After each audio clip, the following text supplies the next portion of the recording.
So, hi everyone, very good afternoon to you all. I'm Suresh Ponnappa. Thank you very much for joining us today, and a very warm welcome to you all from Rohini Nilekani Philanthropies Foundation.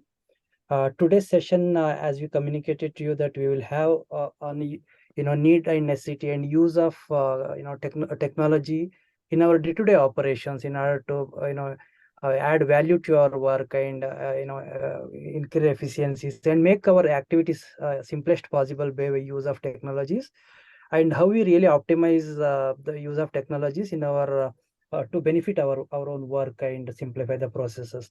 Towards this, we have with us Shamir Babu and Abhirami from Tech for Good Impact Foundation. Shamir is the key resource persons today who will help us to have this interactive session. So Shamir is very passionate about designing technology for social good.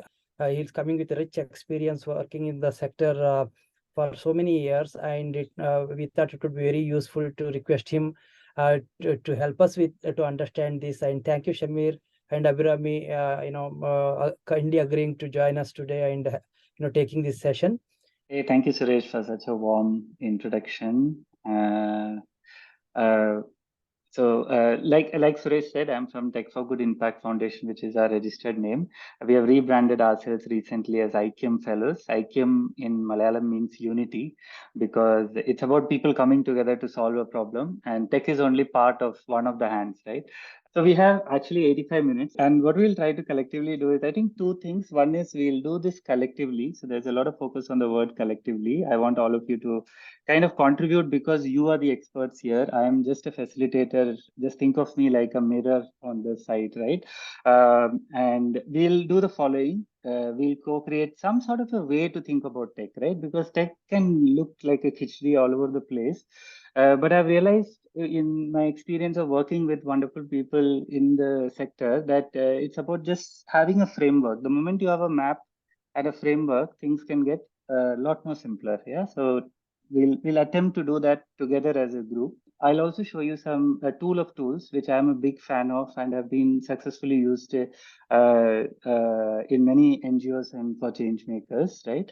I'll also show you some other tools and how to explore, how to discover the tools that your organization needs to solve certain problems.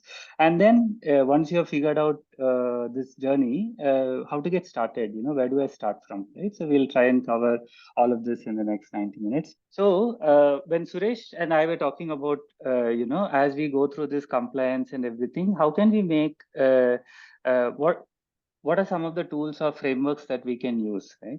So instead of this being and if we have to spend some meaningful time together, we need to have a goal. Otherwise, like the football field, right? If there was no rules and regulations or a goal, it is be just a bunch of people playing with a football all over the place, right? So for the next for the time that we are going to spend together, let us set up a goal for us, which is together we are going to try and answer this question, right? Which is, how can NGOs like us, and we know that NGOs do amazing work, right?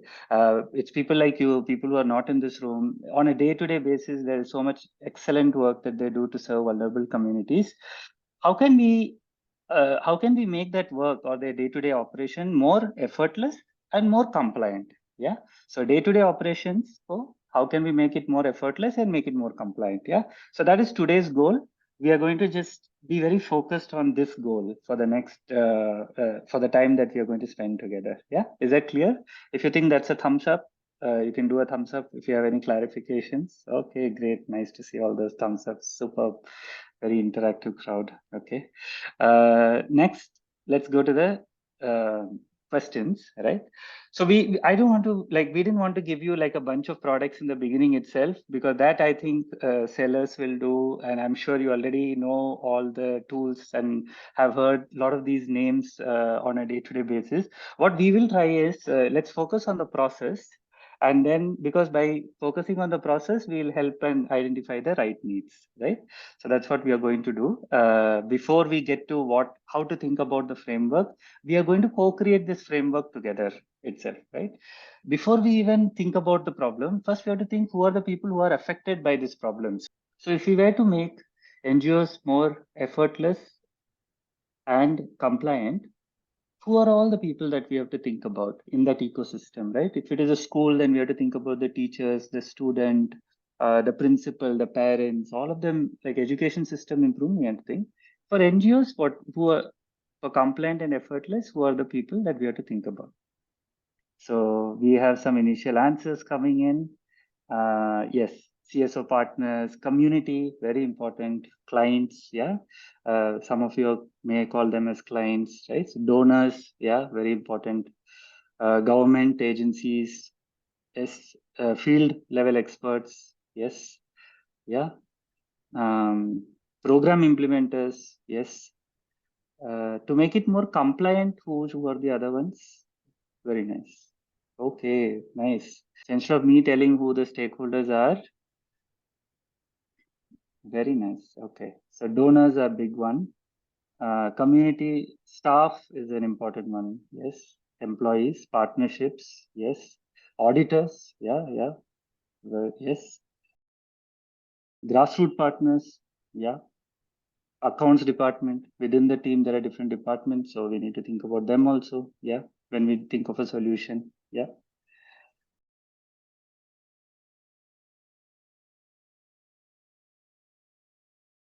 Excellent. So we are collectively, everybody is contributing. CSR funders, yeah. Let's see if there are any new knowns. A lot of people have said that community and donors are very important, and staff is very important. Yeah. So if we have to solve this, make NGOs more effortless and compliant, these are the different people that we have to think about, right? Okay. Wow. Okay. Anything new that is coming? Oh, volunteers. Yes, volunteers. Grassroots partners.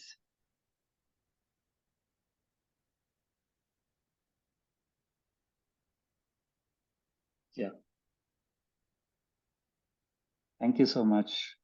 I think this is so important because you are all the experts.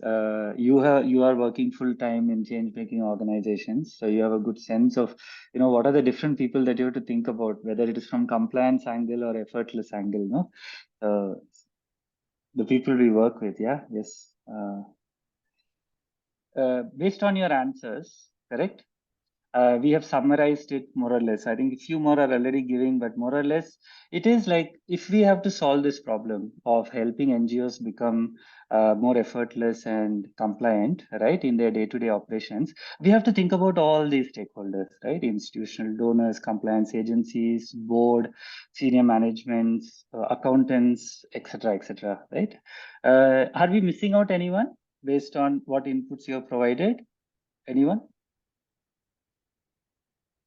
I think a really good input that I think we have community is yeah, yes, the community is something that we have missed, right? So communities we work with. Yeah, great. That's also an important one.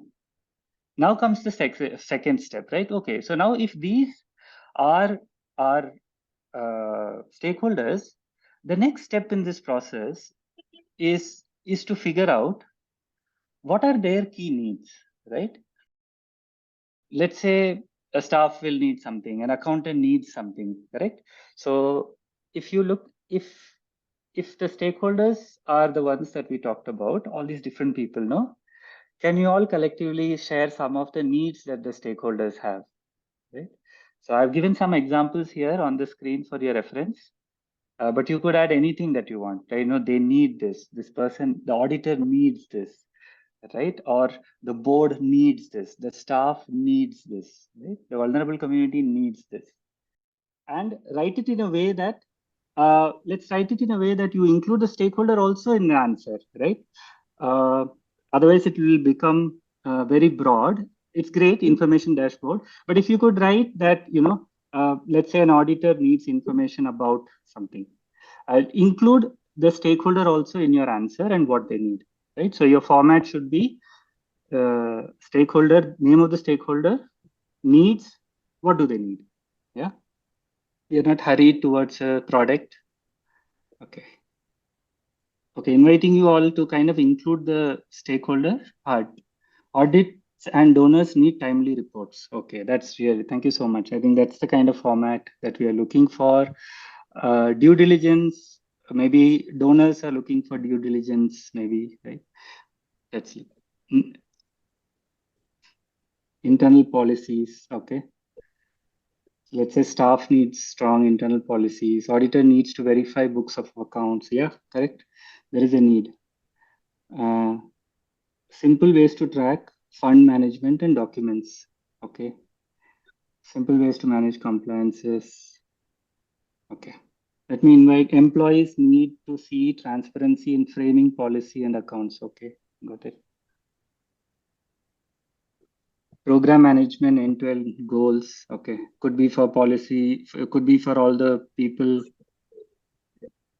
Okay. Okay, let's hear more.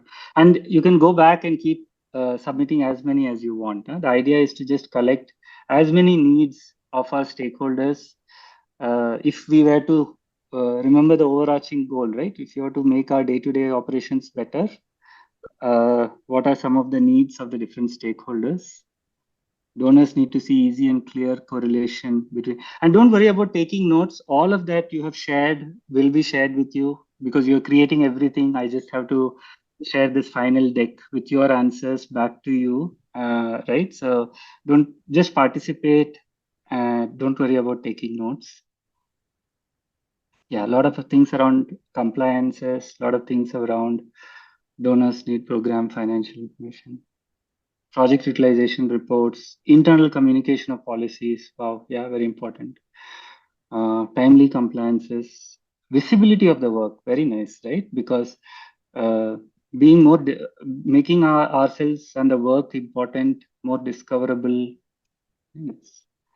Uh, Donors need simple ways to create impact report. Okay. The accountants will need clear information of the expenses. Okay. Great. Great.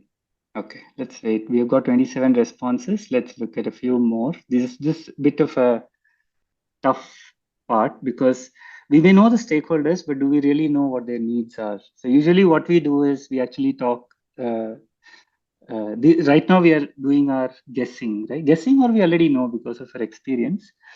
But one way to think about it is also how we can, we usually ask them. We just say, auditor, what are your needs, right? Hey, staff, what do you think are your needs? If we were to do this, we just have a conversation with them. Yeah? Okay, regular donor communication for relationship building. Yeah, because fundraising is as a, you need to remain both discoverable and visible. So they need to see you on their inbox, maybe, or somewhere on your social media. Okay. Okay, great. Platform to include payroll system where multiple donors are there. Yeah, maybe there is an employee whose half salary is coming from somewhere, another half is coming from somewhere. Okay. Timesheets. Okay, so we might have consultants or field workers on a part-time basis. So we need to know their time management, or a donor might require that. CSRs may require that. Yes, so we need timesheets. Employees will need clear work protocols. Correct. So if you want to need to apply for a leave, this is the thing. This is the thing. This is the thing. Yeah. Better performance management for employees. Yeah, retaining talent, like people, even hiring to making them more engaged. Part of it being performance management. Yes, to become better at day-to-day operations, which directly impacts the communities that we work with. It covers so many different things, right? Open communication between funders. Okay, transparency. Okay, got it. Yeah. So what you're saying is that these are a key, and based on what you have given, and also we had a previous batch, so we have this rich collective wisdom from the previous batch of people who also did that. So first thing we did is identify who the stakeholders are, right?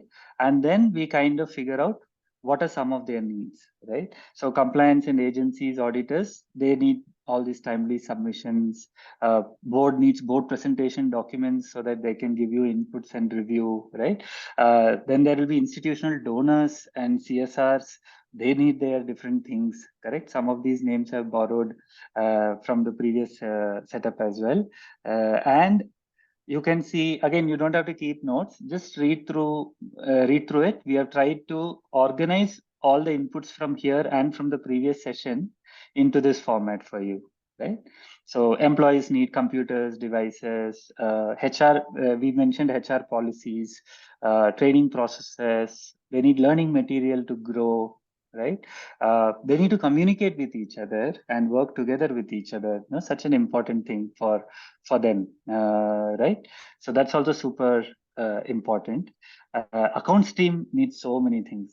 We need good policies and processes in place so that then the team can implement them, right? You need budgeting tools, you need to monitoring tools for projects, etc. Right? So it's just a way for you that when you think about your function or your organization, and to make it more effortless and compliant, we have just together kind of said that, hey, for these people we have to cover all these different things so that we can get better at it, right? The last bit is for individuals donors. They need easy way to donate. Volunteers should know where can I go. Volunteers, I need my ATG certificates. I need to be communicated with properly. Somebody said social media presence. It's all these answers so important. Right? Many of these you already know. All we have done now is we have documented it for you, right? So that you can also use it as you go further and make your for your organization, you can make it better and better. Yeah. Now the next step is, which of these needs do you think that tech may be able to help us with? All these needs that you see, right? All these different needs that people have. Some of these needs tech may not be able to help, but many of these needs maybe tech can help, right? So can you tell us, can we all share which are those needs that tech can be very helpful with? Let's see what friends are sharing. Yeah. Proposal making, okay. Storage of reports, yes, all these reports, different places. Can we have it in one place? Or a ERP solution, like, you know, we are very big. There are so many teams. We need an enterprise resource tool that can probably help us. TDS filing softwares, you know, some banks allow for TDS filing, some banks don't allow. It will be so great to have TDS filing softwares. External communications, how we communicate with our audience, right? Uh, wouldn't it be nice to have those kind of tools also? Email, newsletters, maybe. Designing media and communication, yes. And that's a very important thing. Communicating, but what do we design and send, right? Okay, continue. MIS, a lot of people saying MIS, very important tool, yeah. Project management tools, that's so many project management tools that we can use. Internal team communications, which is a big part of teamwork and getting things done. Content creation, MIS and analysis, documentation of everything and systems for that, right? Documentation of even leave approvals, because your auditor is going to ask, who approved this leave and why was this payroll created this way? Why did you get this office and not that office, right? So ultimately, it's you are saying that each financial transaction, there should be some story behind it, right? So who's going to write that story and create the story? Publish NGO reports, yes. Softwares for keeping records of that. Auto-generating salary slip. Yeah, how can we, all these repetitive tasks, can we make this better? You know, can we make this easier? Very good. Any more? Any more things that we can put on tech? You can be as much, don't worry, I'm not going to make you do all of that. Maybe you're already doing some of it. And if you're doing already, it will be helpful for others. Utilities payments, yeah, okay.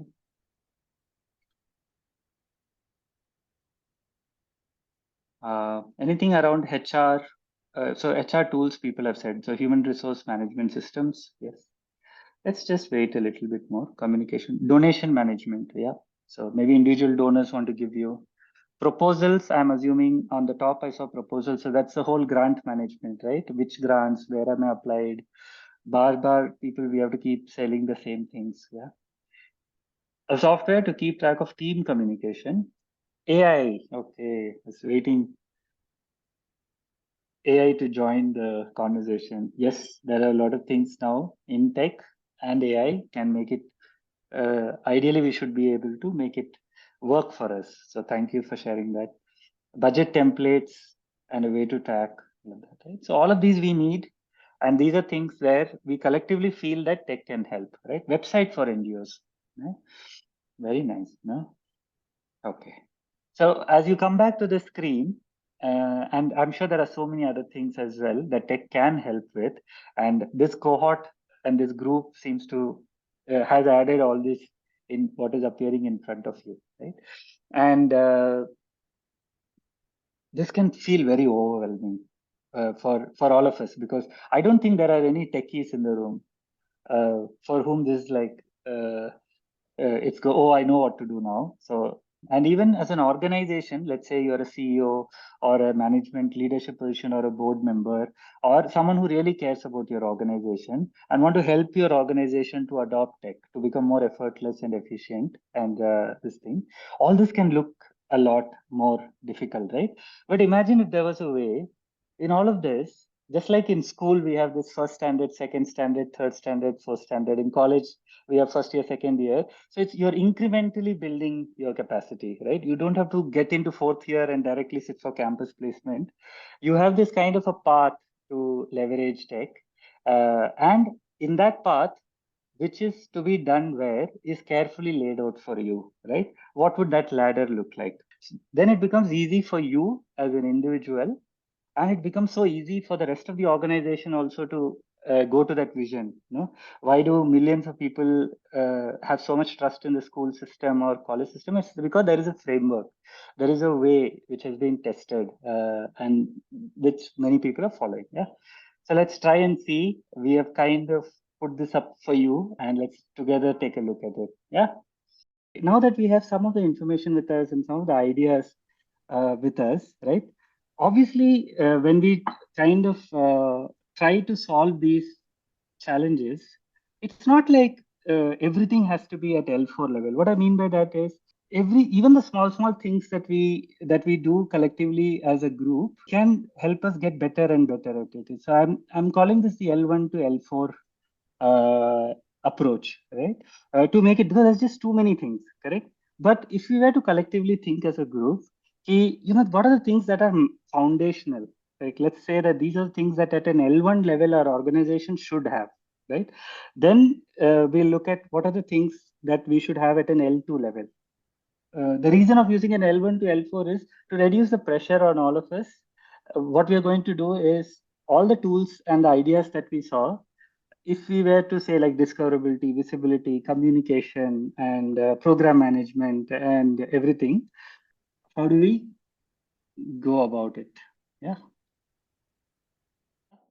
So on the first foundational level, and so beautiful, right? It's mostly from all of the things that you have only provided and the previous batches provided. We have divided it into 4 levels for you, and it's just like climbing a step. You have to start from somewhere, and there are some things which are super important, correct?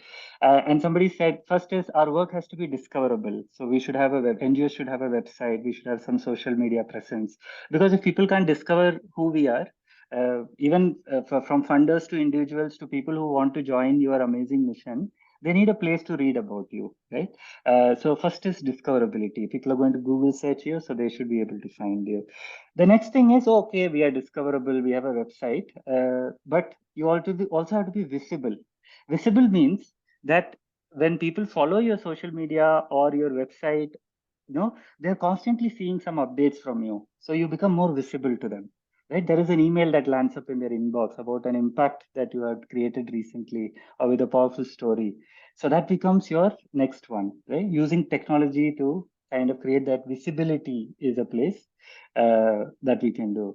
The third is they need to know what you're doing. The world should know what you're doing. And this is very fundamental. I think all NGOs should have this, that everybody should, even their grassroots NGOs, everybody should have a website that then talks about all these pages. Somebody said donations, so we need to have a donation page. We need to have a contact page for volunteers to contact us, right? Then trust and transparency is so important. So there should be a place where anyone coming to the website, whatever is public documents, they should be able to get it, correct? Internally, you should also, any organization should have all these strong policies that we talked about, correct? Because without policies, it's an organizational fundamental thing. Whether it is leave or prevention of sexual harassment or procurement policies, it's good that at a level one, we should get that sorted through friends or others, right? Then, of course, if you have to do some tech work, you will need some basic computers, some cloud servers where you can host your website, some budget for it, etc. Correct? And then you need some communication tools and branding, right? Because somebody is using logo in some color, somebody is using something in the other color. In letterhead for submit expenses is different from the letterhead for advances, and it's different from the letterhead for the auditor. So it becomes so. So it will be first level is to work on all these things, right? Then you come to level two. Level two is okay. Now my level one is sorted. Level two, I have good accounting tools, could be Tally, and I have a good internet banking account. I also have an employee lifecycle management tools with me, right? All those things are ready and set up, correct? All that processes is set up. Then you are at a level two, payroll. We heard about automated payroll, procurement compliance. You have to get three kind of proposals and then evaluate all the workflows for that, is set up. That becomes your level two. Budgeting, always a tough task for each project to do the budgeting. And then on a monthly basis, you will have to compare how to, I saw this in your response itself, right? So creating these reports for budgets versus actuals, right, becomes super important for all of you.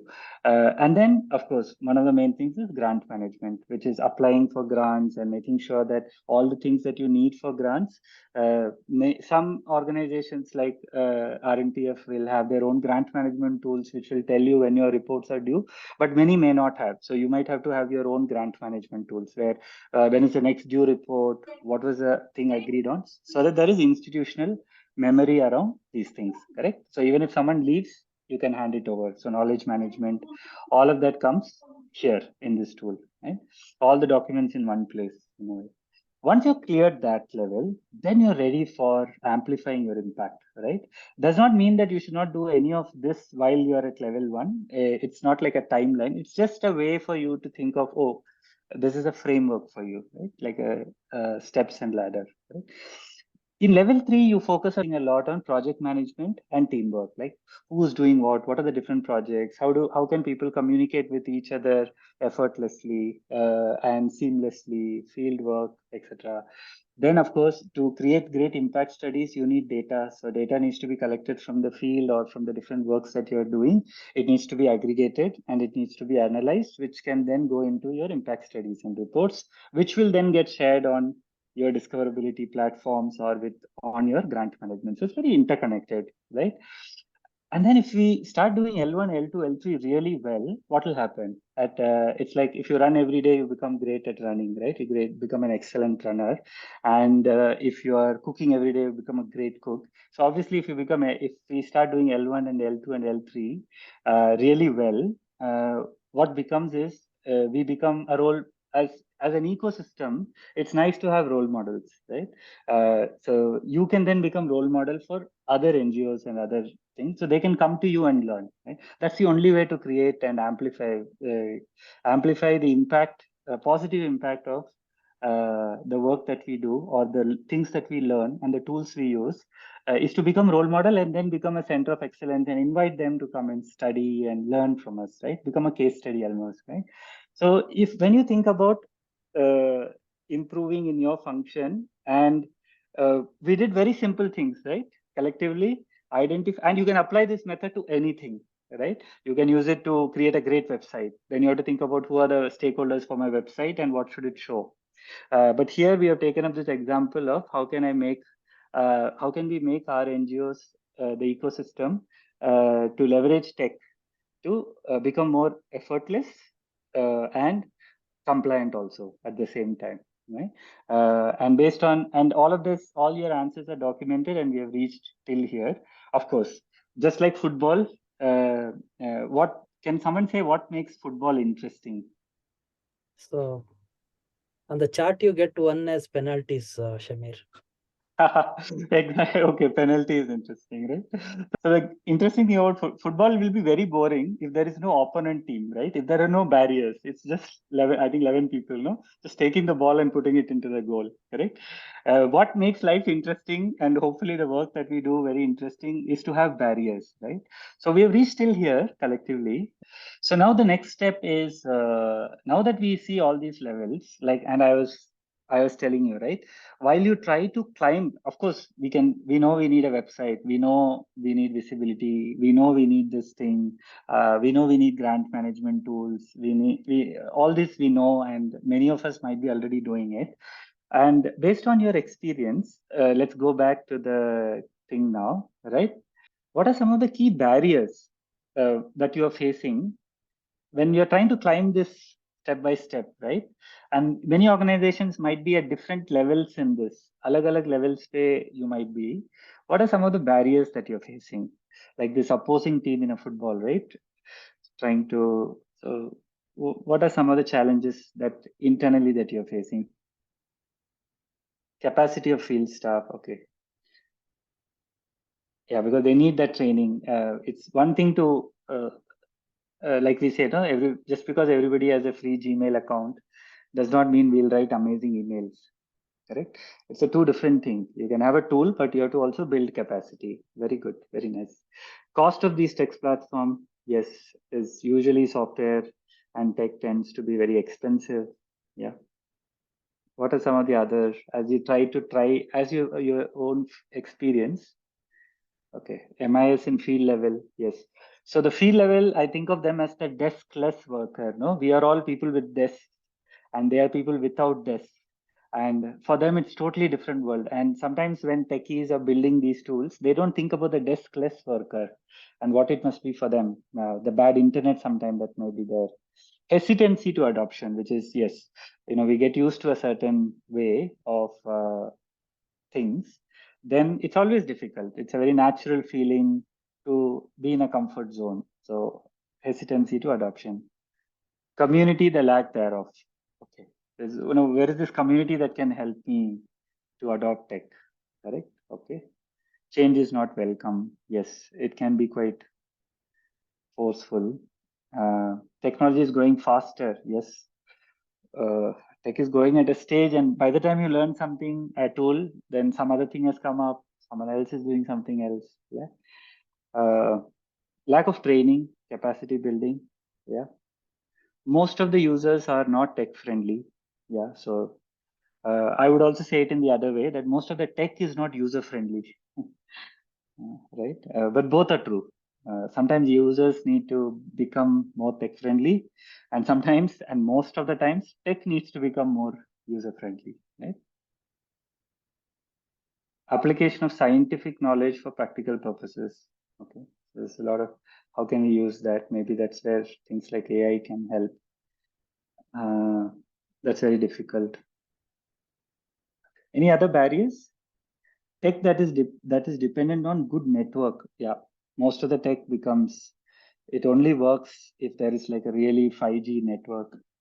Otherwise, it just takes forever to loading. Yeah, human resource management is a challenge. Yeah. Difficult to use tech by field level team. Yes, very important point that others have also mentioned. Senior junior staff's relation. Yes, the hierarchy sometimes, right? Getting passionate people at the salary levels of NGOs to take the cause forward. So there is a scarcity of maybe high quality talent, both tech and maybe others. Yes, that's also really a barrier. No, we can relate to that. We all can relate to that. Yeah. One person doing multiple jobs in an organization, just lack of resources, correct? Very rarely will we have a HR manager. It's usually one person playing. I've always seen the finance person, somehow responsibility comes to them. Many organizations, they're also the default HR person, correct? And numbers and people are two different things, correct? Very nice. We are 50 minutes into this session. We have another 40 minutes and we are already making a lot of progress and slowly getting into understanding how to think about tech and once we thought about all the tech, we also know what the barriers are, right? Okay, let me now go to the this screen. So interesting that both your teams have given the kind of same barriers, correct? So the barriers are similar, and we just put it. Don't worry about the size of the barriers or things like that. That's not the purpose of this particular sheet. But let's take a momentary pause on the screen in front of you. Yeah. That tech can be overwhelming, so many changes, so many new tech, and sometimes we use different technology for different things. That becomes very difficult. Nobody knows who owns the domain name. If you have to change the website, you have to figure out where is. Uh, and sometimes the real problem in tech can be different. Like the reason I'm saying the real problem may not be tech sometimes, which is, like you said, adoption is not a tech problem, it's a behavior problem, and kind of a leadership challenge, not a problem. Like the leadership really has to figure out a way to help NGOs or their team to adopt tech and set a vision and kind of put like a framework like we are putting together now. Imagine the whole organization doing this activity collectively and together saying, "Hey, we'll do all these things." That's more important, right? A lot of NGOs, grassroots NGOs come to us and say that we need website, for example, correct? But website is not a tech problem. Making the tech for the website is only 2% of the problem. Website is really a content problem, because when we tell folks that, can you give us the content for the About Us page, for this page, for the programs, they only come back to us after 2-3 months, because website is not a tech problem, it's a content problem. We need to have a content and communication here, and then we can build a website, not a challenge, right? Not enough storytelling. So donation is not a lot of time a case study. We consider NGOs who come and say that we need the donation button, right? We create the donation button, but that does not mean people will donate, right? Because donation is not a payment gateway problem. Donation is a storytelling problem, right? What is a powerful story that you're telling that people are compelled to click on that donate thing? Yeah? So tech is part of the problem and part of the solution, but there is a you need to think about as leaders. You in everything, like you said, we can have a payment, we can have a leave application process, but if the policy is not clear, if there is no policy only, then what will we create, right? If we don't have clear hierarchy or systems workflows, then what is the point of using tech tools, correct? So there is always try and understand that what is the real problem behind that, and we'll try and solve that problem first, right? Tech vendors are very and this is also a very standard thing I hear sometimes, right? Which is a lot of people end up, because there is a budget and there is pressure and not enough awareness around what to do, we end up building our own tech, and that probably never gets used because we are not tech companies. No, we are not. We trying to build a mini Infosys within a change making organization is a big decision, and unless your work involves tech at that level, we should not do that, right? We would never do that with any other function. Similarly with tech, it's whenever people try to build their own systems for all the above things that we saw, it's super difficult. Yeah. Behavior change, deskless we talked about, correct? Some tools are not suitable for the NGO workflows, right? The changemaker workflows. They are more designed for small and medium businesses or private limited companies or partnerships. So there is more customization that might be needed for them to use those readily available tools, correct?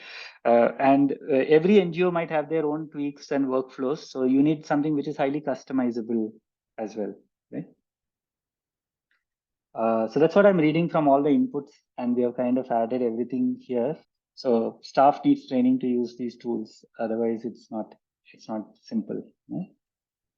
So one of the approaches that we suggest is definitely, especially in the last 5 years, there are so many free and open source tools that have come up, very high quality, which was never there before, right?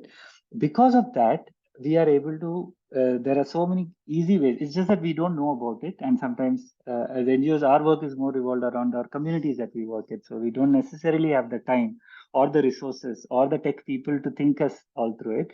But luckily, in the last many years, people have curated all these tools, tried out different tools. And what I want to do in the next 30 minutes is to take you through one of those tools, which I have seen can solve 80 percentage of all these things. Maybe not everything, but 80 percentage of all these things if used correctly, right? And I'll tell you what are the ways to learn. We'll share what are the ways to use these tools correctly. But there is one, we use one tool very regularly that helps us do many of these things in just one place. So there's no need for one. And I think especially for grassroots organizations and even mid-sized organizations and even big organizations, there is no, ideally there should not be some 25 different tools and logins and this thing. So project management is happening separately and expense management is happening in a different tool, right? But how do you connect projects and expenses? Because that's what a compliance is about or a reporting is about, right? So the more disconnected everything is, which is great for very specific purposes, but it's better to, as you think about your long-term strategy. So let's say in the next 2 years we want to become a role model. It will be very helpful for you to think about a holistic approach, correct? Where 80 percentage of the things that you need, which is possible, you try to bring into one tool. Try to use those tools in a better way. Yeah? So let's now look at what that tool is. Yeah. So in this tool, in front of your screen, you see, right? These are all the different modules that are already available, and I'll take you through those modules, right? Of course, you'll have a question for me, which is, Shamir, okay, 80 percentage of the solution, but what about the remaining 20%, right? We'll talk about that also. But let's first get started with this superpower tool that I'm talking about, which is free and open source, which is used by tens of thousands of organizations, both private limited partnerships, NGOs across the world, not just in India. It's a made in India kind of a tool, and it's free and open source. It continues to grow because since there are so many users, it continues to. And for many of us who this word might be very new, right? What do you mean by open source, right? It's basically like free content, like what you see in Wikipedia, etc. Right? You can go use that in your work. There is no proprietary software. There is no licensing fee that you have to pay on a monthly basis. Correct? All you have to do is you have to put this software somewhere, just like Microsoft Word is installed on your laptop. So you need a laptop for that, right? To install this software and use it. Similarly, to install and run this software called ERPNext, you will need a server, and the cost we run at $20 per month, which is hardly like 1,600. My math might, I shouldn't risk math in this group, but it's not really a big amount considering all the services that this one product can give. And interestingly, if you have an FCRA, you can always write to AWS. They give uh, hundreds of dollars of free credits every year. So you may not even have to spend this. But anyway, that's not the challenge. The problem is not that. It's not about the $20 per month, right? It's about how effectively we can use all this we see in front of it. And for the remaining tools, we'll get to that. So what about all these different other 20% of the needs of this ladder that we talked about? How do we go about that as well? Yeah, so let's start from discoverability. And the website is a very good example of discoverability. So I don't know if all of you, I'm just sharing my website, our website here. So you don't have to go to the website, follow me, you'll have the links for it. So website needs these kind of things, right? Needs a logo, needs what is the impact. You need some testimonials from people. You need some team members that you want to share because it builds trust and transparency. You need to share theory of change, program, everything, right? So you need layouts to put pictures. You need a nice menu. You need a place where you can put all the important links of the work that you do, your social media profiles. People should be able to add their email, right? All of this, they must be able to create the donate button and donate. right? They should be able to see who the other partners are, because it establishes trust and transparency, that, oh, if these are the people that are supporting, then I also want to support, right? So it should have places for that. That's your discoverability. Then for visibility, of course, social media pages, etc. That's outside of this. That anyway you can create separately. You need to write articles, so it should have a blogging feature. People should write articles. Field workers should write. Uh, it can have different ways for people to careers, like jobs. People should be able to apply for jobs. This is a standard thing, because one of the reasons we need a website is to attract great talent, right? So they should be able to come apply for jobs. It should be as simple as coming to here, applying for the role, and just applying it here, right? Instead of it going to an email address and then we don't know what happened for that. And it should have contact us button, because a lot of people might have some questions about the work you do. They should have a way to reach you, right? So in this first thing that we saw, discoverability, visibility, the different kind of pages that you need, the trust and transparency about us is a great place. You tell them more about why you started, who are the team members, and you can also go down and put all your registration details here to establish that trust, correct? Uh, Policies, this is more internal, and that we'll get into clearly, right? So it covers a lot of your L1 in the first thing, right? Now let's open the magic, right? And this website runs, there is only one tool that is running this entire thing, all the different features that I showed you, right? There is no separate place required extra. Now let's go to my desk. If you go to the desk of ERPNext, this software tool that we've been talking about, this is what we saw in the website module, right? So you could see all the things that you need to change in the website. It's all available here. You don't need to learn, and you can imagine how user friendly this is, right? So let's say I want to change something in my home page. So, or I just go to the web page, correct? I just go to the home page. Very simple, very readable, no complex coding required. You don't have to be trying it out with a few things. Anyone in your team who knows how to write and manage Google Documents will be able to do that. And let's say we want to make a quick change. We just go to the place where we want to change. We just go to edit. And let's say we want to remove this dot, right? So we just change it. So I remove the dot here. I submit, I save. That's it. And if I now go to IQM Fellows, the dot is gone. That's it. No building, developing, nothing, right? So that's one way of looking. So it's not just that it covers all the things that you need from a website and discoverability, but it is also very easy to manage. So it becomes easy for you to, for people to write blogs and everything, right? So that's one thing. The next thing that we need is, let's look at our ladder, right? Tools for accounting, employee management, payroll, all of this. Let's look at that. So this comes with your entire accounting module, right? From asset management to, things that you might want to buy, purchase. So it helps you. This is industry compliant asset management, which you can also, and it helps you set it up one by one. So you can sit with your team. For example, asset management, you sit with your account team and set up everything. And it has all the steps that helps you to set up the processes and flows. Yeah. Let's say you want to buy something. So you can see what are the buying options, buying a table, creating a purchase order. All the details regarding this will be available in one place for you. Correct. Then, of course, in accounting, let's say you want to use Tally, and you need to also use your external bank account. That's fine too. You don't have to recreate everything.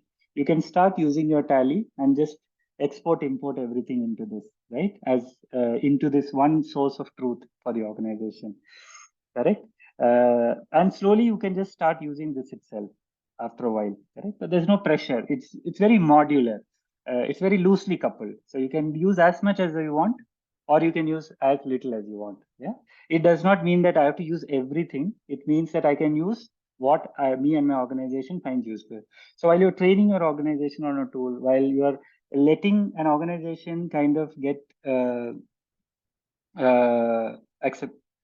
So the price, like I said earlier, Ranjita, it's a free open source tool. So your price is of what I shared here, right? Which is the cost of the server. That comes to around $20. But if you have an FCRA, you get this free. So it's effectively free of cost, correct? Once it's deployed. We'll come to the next steps, how to get started. But overall, don't worry about the cost. We only work with free and open source powerful tools. We don't do proprietary software or do any consulting around this. So there's no, that's our mission, just to help NGOs use high quality tools. Right? Then stock. Some of you may have warehouses. Let's say you're in health, so you might have hospitals or clinics that you're working with, different or if you are providing young people with places to stay, right? All of that will come into your things there, correct? Then we have we saw that we needed budgeting tools and payroll tools. Okay, let's see if that is available, right? Or HR tools. Yeah, absolutely. So your whole recruitment cycle, you saw how we created the job openings. So how, when people apply, everything will come here. So your entire HR team can just use the same tool that the website is running on and manage all kind. You can see a list of job applicants, all the because these are problems that the world has solved, right? So we should not be creating these processes again and again. Interview types, everything is available. Employee life cycle, so you can go to an existing kind of you can look at one of the employees. Let us say we want to yeah, let's look at recruitment, right? So you have job openings. If you go to job openings, you saw all the jobs there. No, it all comes here, correct? So it's not just a website. It's website is just the outside layer. All the powerhouse inside is also sorted for you all, right? And then for HR, expense claims, how to create expense claims. In an expense claim, is it connected to the project or not? Correct. Leaves, compensatory offs, holiday list, how to apply for leave, what are the workflows? Everything is there. All you have to do is you have to fill it in. You have to tell the tool which are your leaves. You have to tell the tool that when this person applies, where should the leave go to? Should it send an email or not? You just have to configure it, right? That's the idea of it. Manufacturing may not be relevant for this group. Quality is more like you can think of quality as compliance. In this group, that might be a good word, which is how do we ensure that all our things are going for Paka quality? It could be monitoring evaluation. So you can create your own, based on your internal rules, you can create quality schedules, quality inspections. Your auditor is a quality inspection, correct? And set up everything and do it off, right? So you don't have to go outside, try different tools for this. Then the CRM. CRM is basically, all these different people that come to our website. How do we manage them? How do we make sure that they are able to see if somebody reaches out to us, we should be able to kind of, yeah, we should be able to kind of see, oh, who has reached out to us, right? And based on the reaching out, we can then see and reply to them or what is it that email has come, and I can just reply from here only, thank you, great, whatever, correct? Don't need to go to an email and then we have you can have all of this. Sorry about my typing skills today. Let me send it off here only, right? So the idea is you will be those aspects of what we talked about in terms of CRM and visibility, etc., is also available. Right? There are other tools that you could use, especially project management. And projects is a unique thing. It's a very important thing for an organization, right? So if you go inside a project, ideally, you should be able to see all the purchase orders related to that project, right? So submit expenses based, if they select the project, it should come here. We should not be manually doing this all the time. Yeah. So this kind of connects everything together because everything is in one tool now. It becomes easy for you to connect everything and kind of overall see, do project management also, what are the different tasks. So you can use it for task management, different views, etc. Right. Today, I'm just trying to give you a sense of what is possible. as you are interested, we'll tell you where to look for more of these resources to learn and whom to reach out to. Let's look at the other thing. So it's not over it, right? And you can build your own tools also in this, right? You can build calendar is available, to-dos is available. But if you want to build some custom tools, this is a framework that allows you to create some custom tools also, custom workflows. In the nonprofit module, because most of the world thinks that nonprofits only do grant application and donation management, which is not true, and volunteer management. But let's assume that you have here your donor management, your grant application management, your loans. Sometimes NGOs give loans to vulnerable communities on low interest rates, etc. You could manage that also if your organization does that. But like I said, all this, I've just activated everything on the left, but you can use whichever ones that you feel like is useful for this, right? And you can also integrate it with other tools, but I'll kind of pause here. Of course, the tool is there. And like I promised before, but what about the other tools, Shami, right? What if I need some specific kind of a tool for some other specific purpose? And this is great that, okay, for most of my needs, looks like if my organization masters this well, we might be able to solve 80% of our tech problems, challenges, right? That's great. But what about the others? If you're looking for something specific, your organization is looking for something specific, just head over to ikemfellows.org. We'll share this link and go to Changemakers, and you will see the tech toolkit for NGOs. Yeah. So here again, all of these tools are free tools. We don't recommend paid tools anywhere. But when I say there is a free tool, it means it's the tool is free for you to download and install it, right? Like some apps that we have on our phone, some apps are free. You just have to download and install it, correct? But you may need to know where to install that tool. If you have a tech person in the team, anyone with basic tech skills will be able to deploy it. So on the left side, you can see, okay, if I want something for blogs, which are the tools I can use, correct? Apart from the ERPNext that I showed you, there are also other tools that we have put out here. Maybe for data, what are the tools? Apart from ERPNext, what are other tools that I can use for data because I want to do this really well? Yeah. If I'm a health organization, are there some tools for me? Are there some tech tools that I can use, correct? And let's say other tech partners. So let's say you need help with these tools. Some of the organizations here are on a consulting basis. So you may have to, like if you're not able to install and use those tools by yourself and you need help from someone, then these are some of in tech partners. We have a list of bunch of people that you can reach out to learn and ask for help. While you do it, if you need any help, your team needs any help, we have this forum. You can access the forum from Ask Our Community for Help, right? And you can just write a question. You can see a lot of people keep asking, and we help people. We don't charge. We are funded by the RNPF, so all our services are free for organizations, whether you're grassroots, small. We focus a lot on grassroots organization, but regardless of it, our services and things away. And what we do is we have this. We are starting ICAM School.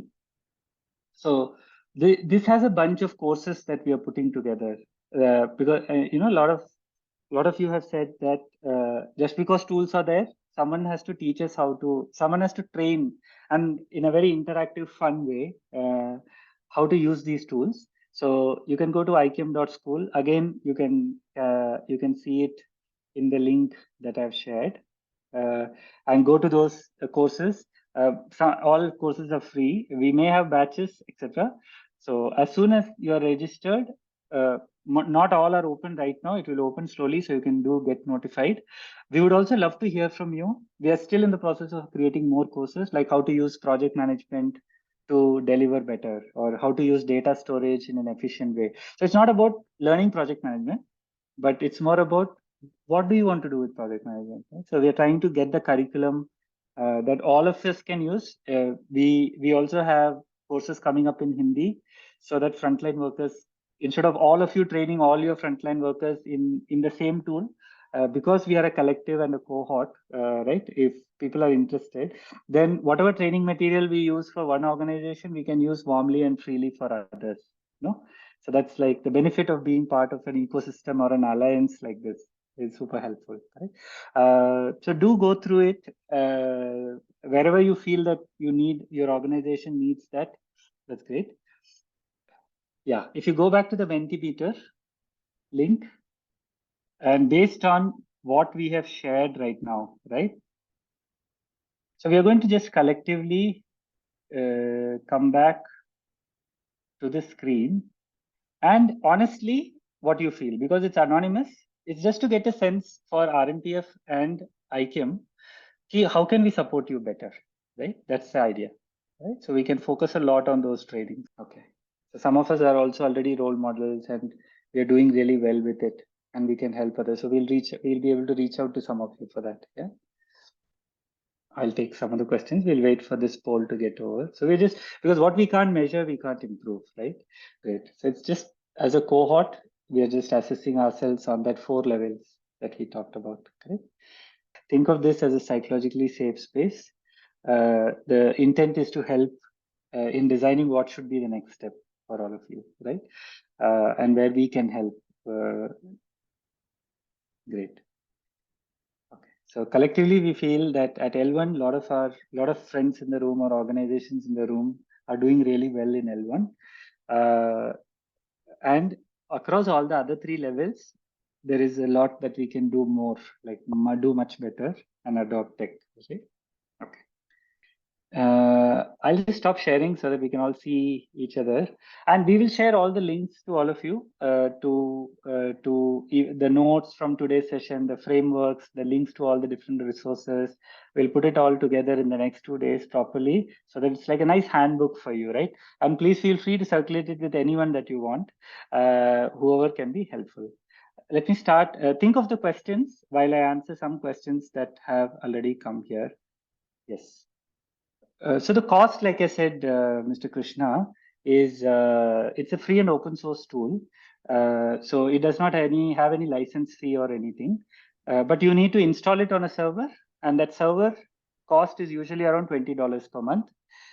Even that cost is, and for that you can use as many users. Our experience has been that in one server only 3 organizations can work.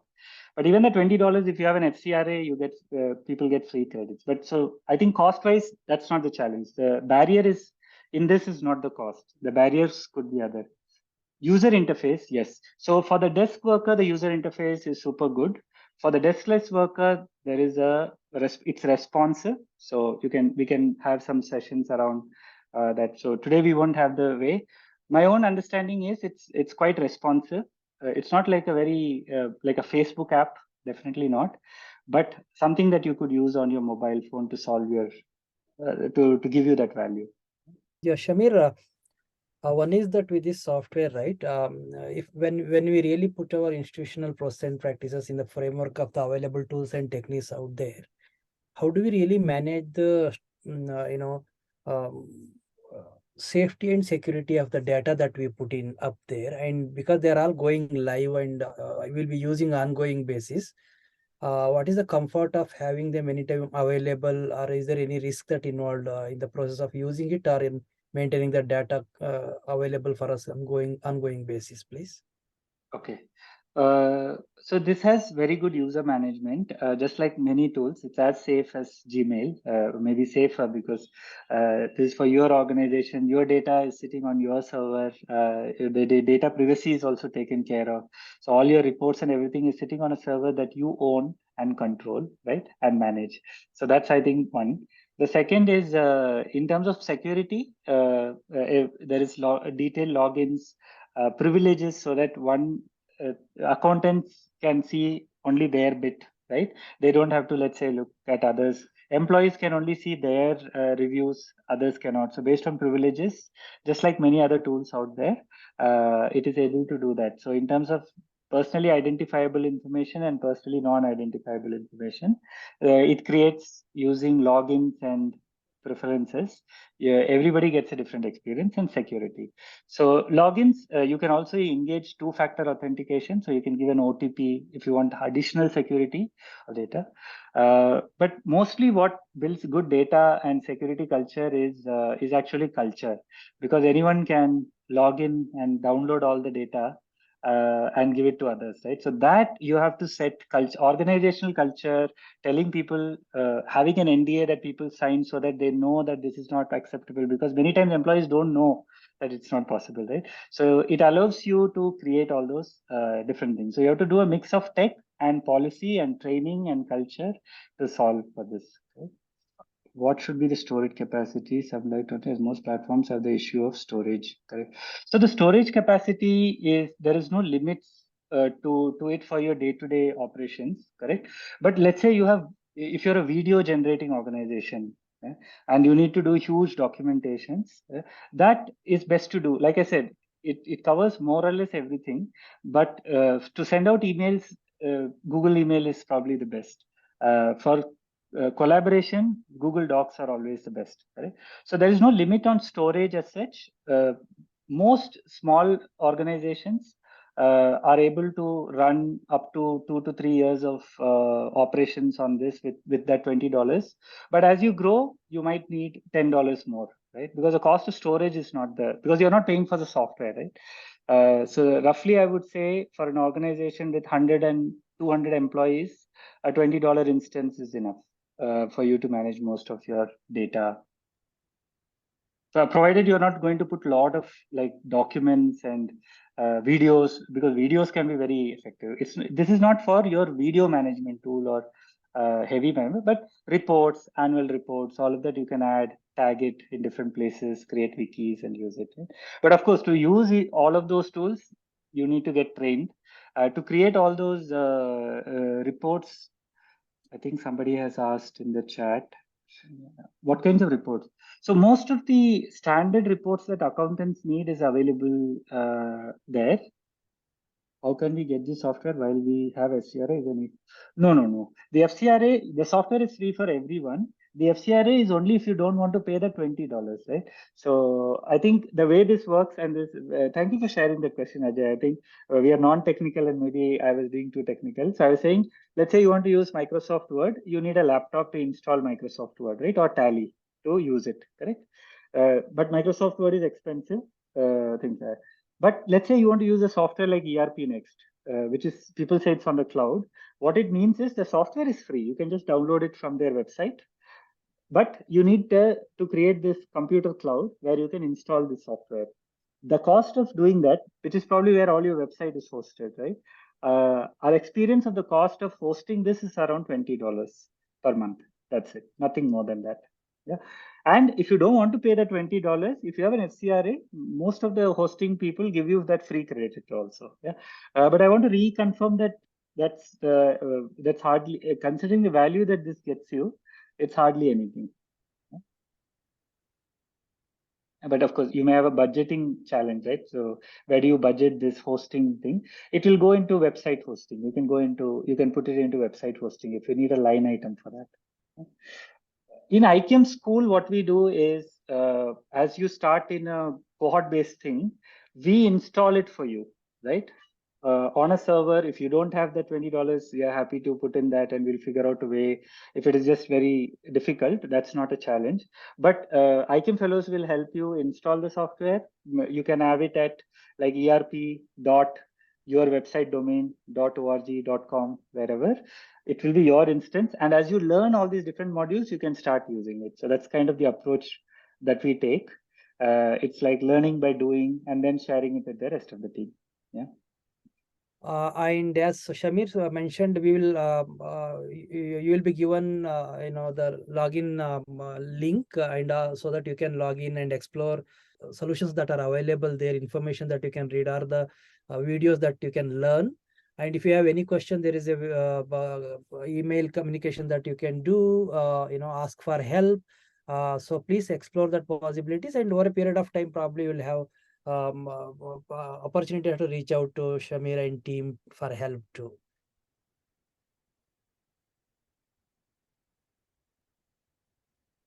Thanks, Any Suresh. Thanks, everyone. Yeah.